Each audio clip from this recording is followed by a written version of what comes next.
দেখুন গত 22 তারিখ এবং 23 তারিখের মাঝখানে গভীর রাত্রে এই আমাদের গোলবাজার লালমাটিয়া বিপণী বিতানে আমাদের কাছে সকালে খবর আসে একটা ডেড বডি পাওয়া গেছে। তো অ্যাকর্ডিংলি ওসি মহারাজগঞ্জ বাজার এবং আমরা সাথে সাথে ঘটনাস্থল যাই, আমরা ডেড বডিকে রিকভার করি এবং একটা ইনভেস্টিগেশন শুরু করি। তারপরে ইনভেস্টিগেশনে আমরা পোস্টমর্টম রিপোর্ট কালেকশন করি। পোস্টমর্টম রিপোর্ট কালেকশন করে দেখা যায় যে এটা বডিতে ইন্টারনাল হ্যামারেজ ছিল, ইন্টারনাল ইনজুরি ছিল। তারপর সাথে সাথে আমরা ইনভেস্টিগেশনে একজনকে, তার মিটন সাহা, তাকে আমরা আটক করি। যে ডেড বডি ডিসিজড ছিল কৃষ্ণ ভট্টাচার্য অ্যালেস চন্দন, ওর বাড়ি প্রতাপগড় এলাকাতে। এরপরে ঘটনার ভিত্তিতে ডিউরিং ইনভেস্টিগেশন আমরা একজনকে আটক করেছি। ওর নাম হলো মিটন সাহা অ্যালেস মন। তারাও অ্যাকচুয়ালি বাড়িঘর থেকে তারা টোটালি ছিল, রাস্তাগুলো ভোগ করেছিল এবং দিনের বেলা তারা জোগালি কাজ করতো। রাতের বেলায় তাদের বাড়িঘরে যেতে পারতো না, অ্যাকচুয়ালি তারা মদগ্রস্ত হয়ে থাকতো। তো বিপণী বিতানে তারা রাত কাটাতো। তো তার অ্যাকচুয়ালি আমাদের তাদের মধ্যে যে আমরা যাকে আটক করেছি ওর মধ্যে আমরা একটা চোখের মধ্যে একটা ইনজুরি মার্ক দেখেছিলাম, লাল চোখের মার্ক। তো ওইটার ভিত্তিতে তাকে আমরা আটক করেছি। যেহেতু আমার কাছে খবর হয়েছে সে রাত্রে ওইখানে থাকতো এবং তার চোখে ইনজুরি, তাহলে তাদের মধ্যে নিশ্চয়ই একটা লড়াই ঝগড়ার ফলপ্রসূতে মারা হয়েছে, এরকমটা এই ডাউটে আমরা তাকে আটক করেছি। তাকে ফরওয়ার্ড করে আমরা 4 দিনের রিমান্ডে এনেছি। ডিউরিং রিমান্ড আমরা তাকে স্ট্রংলি ইন্টারোগেশন করেছি।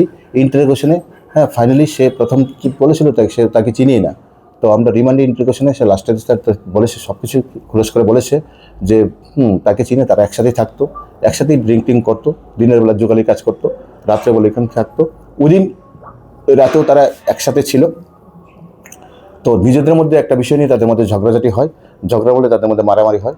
ফাইনালি ওর কাছে একটা, যে তারা জোগালি কাজ করতো, ওর কাছে একটা কোদাল ছিল। তো ওই কোদাল পেছন দিয়ে তারা আঘাত করেছে। সেই আঘাতের বলে অ্যাবডোমিনালে ইনজুরি হয়। এবং তোর কথা এবং যে পোস্টমর্টমের রিপোর্টের যে আমাদের রিপোর্টে টোটালি মিলে গেছে। এবং গতকালকে তার যে আমাদের কাছে স্বীকারোক্তি দিয়েছে, এই স্বীকারোক্তির মাধ্যমে আমরা গতকাল এক্সিকিউটিভ ম্যাজিস্ট্রেট ডেকেছি 2জন ইন্ডিপেন্ডেন্ট উইটনেসের সামনে। সে প্রপারলি ভিডিওগ্রাফির সামনে সে সবটাই স্বীকার করেছে। অ্যাকর্ডিংলি আমরা একটা ডিসক্লোজার স্টেটমেন্ট বানিয়ে তাকে আমরা স্পটে নিয়েছি। স্পটে সে কীভাবে মার্ডার করেছে এটাকেও আমাদের কাছে অভিনয় করে দেখিয়েছে। টোটাল ব্যাপারটা একদম ক্লিয়ার হয়ে গেছে। সে মিটন সাহা কমিটেড মার্ডার। আজকে তাকে রিমান্ড পিরিয়ড শেষ, আমরা তাকে আজকে কোর্টে ফরওয়ার্ড করবো।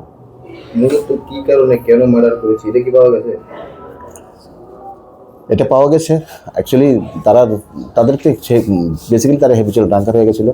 এখন মদ খাওয়াকে জোরে মানে এই বিষয়টা নিয়ে তাদের মধ্যে কোনো যে কোনো ছোটোখাটো বিষয় নিয়ে তাদের মধ্যে ঝগড়াঝাটি হয়েছিল। ওই বিষয় নিয়ে তাদের ওই ফলবশতী তারা মারা করেছে, একজনকে মারেছে ফাইনাল হিসেবে, যেটা বললাম আপনাকে। তাকে আটক করেছেন কোথায়? আমরা তাকে 27 তারিখ আটক করেছি। মানে প্রথম তাকে ব্রডফুলি ইন্টারোগেশন, ইঞ্জুরি দেখে আমরা ডিটেন করেছি। ডিটেন করে থানায় ব্রডফুলি ইন্টারোগেশন এনেছি, ঠিক আছে। তারপর তাকে আমরা অ্যারেস্ট করেছি। আমাদের যে ইন্টারোগেশনে যখন আমাদের সে কথা বলছে, আমাদের কাছে প্রমাণ হয়ে গেছে যে সে করেছে, তখন তাকে আমরা অ্যারেস্ট করেছি আমাদের পিএসের মধ্যেই। আজকে 4 দিনে আমরা কোর্টে ফরওয়ার্ড করেছিলাম, 4 দিনে রিমান্ড চেয়েছি। 4 দিন রিমান্ডে আজকে 27 তারিখ প্রোডাকশন ডেট, আজকে তাকে কোর্টে প্রোডাকশন করে দেবো।